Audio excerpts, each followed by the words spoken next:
Would you look at that? A case born to push limit.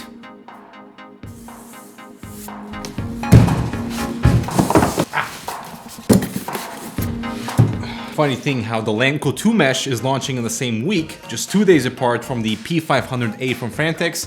Definitely not a coincidence. Or maybe, I don't know. I saved one peel for you guys.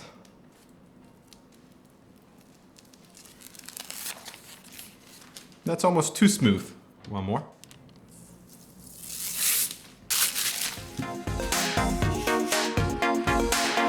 So this, my good people, is the Lancool 2 mesh, a very promising mesh treatment upgrade of the original Lancool 2, which was fantastic feature-wise, but lacked in the airflow department.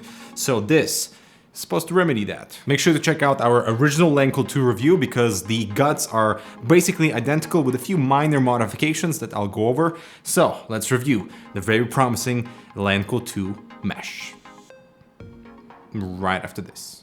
The Razer Viper Ultimate, the lightest and fastest wireless mouse designed for esports with an accurate Focus Plus 20K DPI optical sensor, Razer Hyperspeed wireless technology that is 25% faster than the competition, all packed into a lightweight body with optical mouse switches. Check it out below. Whew. Wow, so after several days of testing and over 20 different airflow configurations that I tested inside the Lancool 2 mesh, I am genuinely excited about this enclosure and really hope that Lian can deliver on the quantities because this thing will 100% be in demand. I don't want to oversell it, but check this out guys, at $89, so the same price of the original Lancool 2, but now with so much additional airflow available in both black and white. The white model is going to be $10 extra. And there's also the Performance Edition, which is what I have here. It includes two 140mm fans at the front and a single 120 at the back. And there's also the ARGB model, also an $89 price point, so there is no difference. So you have to choose between going with the bling, which includes three 120mm RGB fans in the front, or going with something more performance and muted looking. I think it's a fantastic direction for Lian to take, not to separate the RGB versus performance side and keep it at the same price. Cam is making another appearance. What do you guys think? Now the mesh here is similar to what we saw with Fantex P500A, for example, but the holes here are slightly bigger at 1.5mm versus 1mm on the Fantex enclosure. So that's probably why the airflow performance is better, but I am concerned about dust accumulation, particularly on the interior. The holes aren't large enough to catch like really fine particles, so that's something to kind of be concerned about. And I totally understand their decision not to include a dust filter behind the metal mesh because that will significantly reduce airflow. The metal mesh here is pretty rigid, it doesn't flex, very nice. And one of the reasons why I did so many airflow tests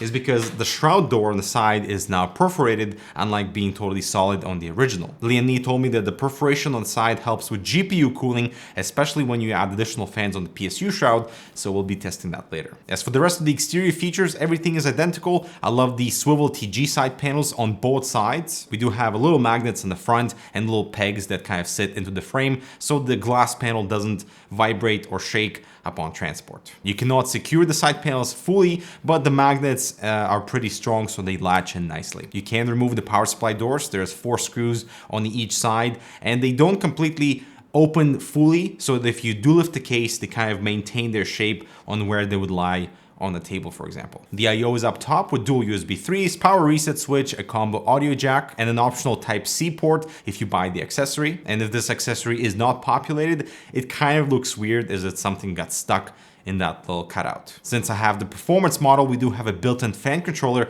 and I wouldn't think that I would enjoy it that much, but we have low, medium, and high speeds, plus a PWM control if you just plug this into your motherboard. The fan controller is at the back, sitting on its own little removable plate, and all the fans here are PWM, which is fantastic at this price point. And the fan controller can support up to 6 4-pin fans. Now, the unique thing about airflow in this enclosure, outside of having the metal mesh at the front that is completely unrestrictive, you'll see why in a second, but I really appreciate their fan bracket at the front that is pretty modular, and I hope more companies try to sort of recreate the same design. It can support up to a 360 radiator, but the cool thing about the bracket is it has a lot of mobility within the frame. So for example, if you're doing a push and pull setup, you can mount the bracket slightly inwards to have the fans on the outside of the bracket, have the radiator and more fans. You can also rotate the bracket, which might make installation of fans easier down the line if you're trying to remove something from the actual frame. And the whole idea here is to give users the range of clearance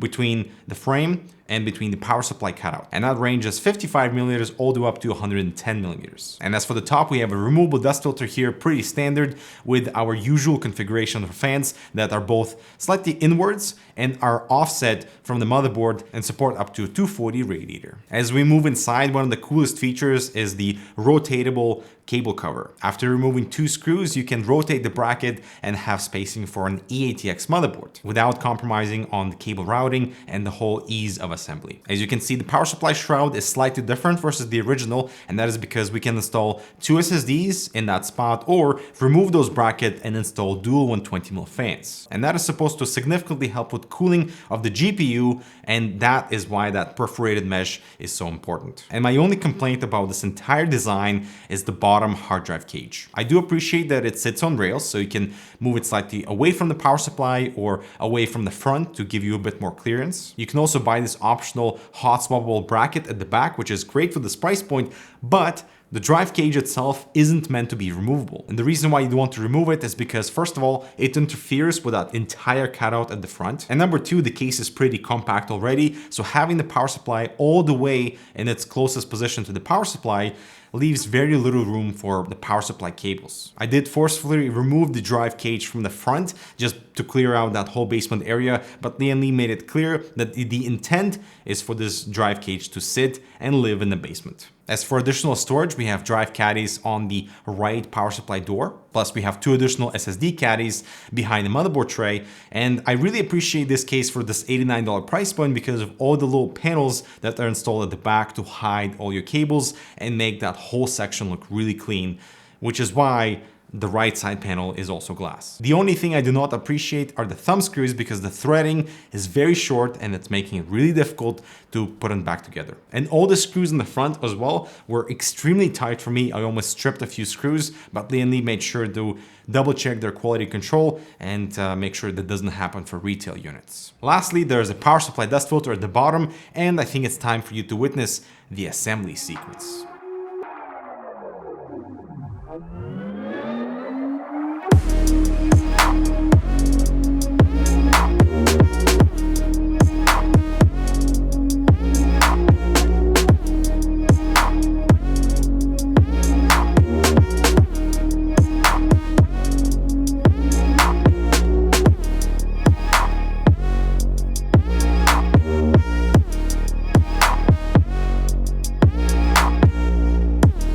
After everything was complete, it's an extremely easy case to work in, not just because of the cable bar and how you can move it, and it kind of cleanly hides everything, and it does not interfere with that USB 3 cable coming from the side, while the back of the motherboard is clean, primarily because of all the plates that you can cover all the cables with. So now it's time to talk about the airflow, and this thing is absolutely impressive. All right, so let's begin at stock configuration at high fan profile, 72 and 72, fantastic temperatures. Going to medium fan profile, surprised that didn't change anything, and going to low, CPU and GPU both rise slightly in temperatures. Removing the front panel altogether at high fan profile does drop our temperatures slightly, and adding a single fan on top of the power supply shroud had improved our GPU temperatures, but slightly rising CPU temperatures, I'm guessing because that heat kind of gets carried from the GPU into the CPU area. Lian Li has confirmed this result. This happens on their end too. I then shifted the fan bracket closer inwards, away from the front panel and closer to my hardware components, and at high fan profile, it actually increased our GPU temperature by a single degree. This could be a margin of error, but one interesting thing here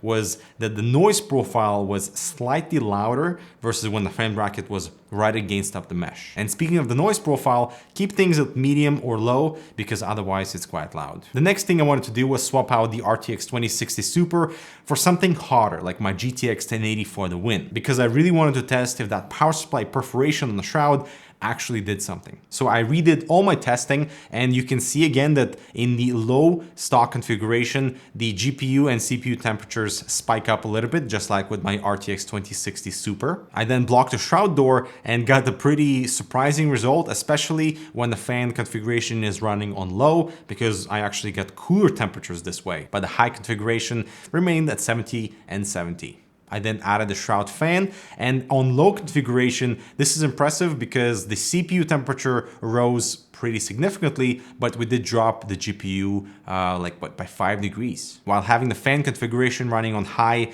plus the shroud fan dropped our GPU temperature, but this is already a pretty loud configuration. And the final thing to test was to keep the shroud fan there, but block the side ventilation to see if that would impact our temperatures. And it looks like what Lian Li said about having ventilation on the side does actually help the GPU temperatures, because by blocking that ventilation, our GPU rose versus when we have the shroud fan in place and the side ventilation open. So the shroud fan helps with GPU cooling if your GPU is really toasty and hot, but it does reintroduce heat into the CPU loop. Finally, when we compare the Lancool 2 mesh versus all my other tests, this is the coolest case in my stack configuration. This of course is at maximum speed, and the noise profile is quite similar to the really loud P500A when the fans are running at full blast, but lowering the fan controller to medium gives us the same temperature, but at a much reduced noise level. So if you've been looking for an airflow enclosure that isn't too large, components look totally fine and